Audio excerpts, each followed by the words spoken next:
धन सब कुछ पे जंग लगने वाला है। हाँ? इसलिए आहार शुद्ध हो। आहार से तुम्हारा विचार निर्धारित होता है। पहले हमारे इस भारत देश में जन्म पत्रियां नहीं मिलाई जाती थी, ध्यान दो। ज्योतिष तो थी लेकिन जन्म पत्री नहीं मिलाते थे। तो क्या मिलाते थे? आचार और विचार मिलाते थे। जिसके यहाँ रिश्ता करना एक दिन खाने पे पहुंच जाओ, पता लग जाता है ये तो खाने से तुम्हारे जीवन का। संत भरत की परीक्षा ली भीलों ने, ध्यान दो।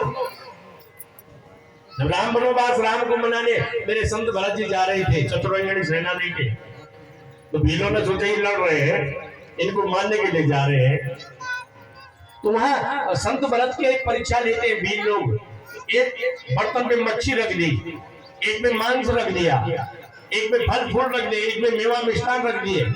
अब सोचा कि अगर ये मच्छी उठाएगा तो निश्चित राम से लड़ाई करने जा रहा है।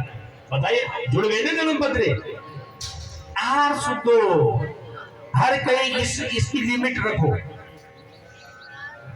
इसको आहार से तुम्हारा पूरा फ्यूचर निश्चित होता है।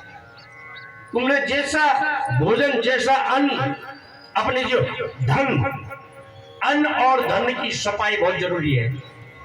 अन्न अगर झूठ मस्करी करके धन कमा दिया तो वो धन बड़ा दुखदायी होता है। वो धन न तुम्हारे तन के काम आता है, न मन के काम आता है, न संसार के काम आता है। वो धन जंग लगे की तरह तुम्हें अंदर ही अंदर से घुन की तरह, दीमक की तरह खोखला कर देता है। इसलिए धन कमाते समय, चाहे तुम राजनेता हो, चाहे तुम शिक्षा के क्षेत्र में हो, जिस भी क्षेत्र में हो, धन की शुद्धि तुम्हारे पूरे वंश को दर्शाती है और अन्न की शुद्धि तुम्हारे पूरे जीवन को दर्शाती है। जिसके दोनों ये शुद्ध हो गए उसके जीवन में कभी भी कोई ऐसी अनहोनी नहीं हो सकती है।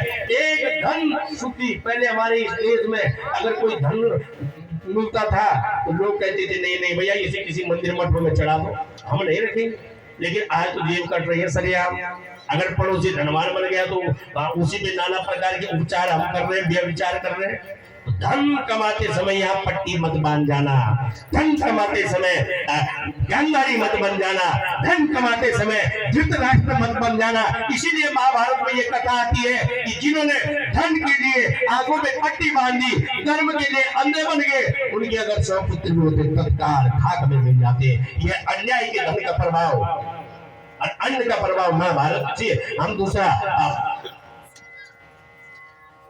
नायक लेते हैं, उनको कहते हैं भीष्म दादा। भीष्म दादा जिसको इच्छा मृत्यु का वरदान है, लेकिन उसने भी 56 दिनों तक अपने शरीर का वो मार्जन किया। द्रौपदी के सामने बोल पड़े, बेटी मैंने उस समय पाप के अन्न कमाई का अन्न ग्रहण कर दिया था, उसका प्रायश्चित मैंने 56 दिनों में कर दिया। अच्छा इस अब आगे भीष्म पितामह को तुम चाहे सजा दो, तुम चाहे आनंद दो, चाहे तुम वरदान दो, बेटी द्रौपदी तुम पे।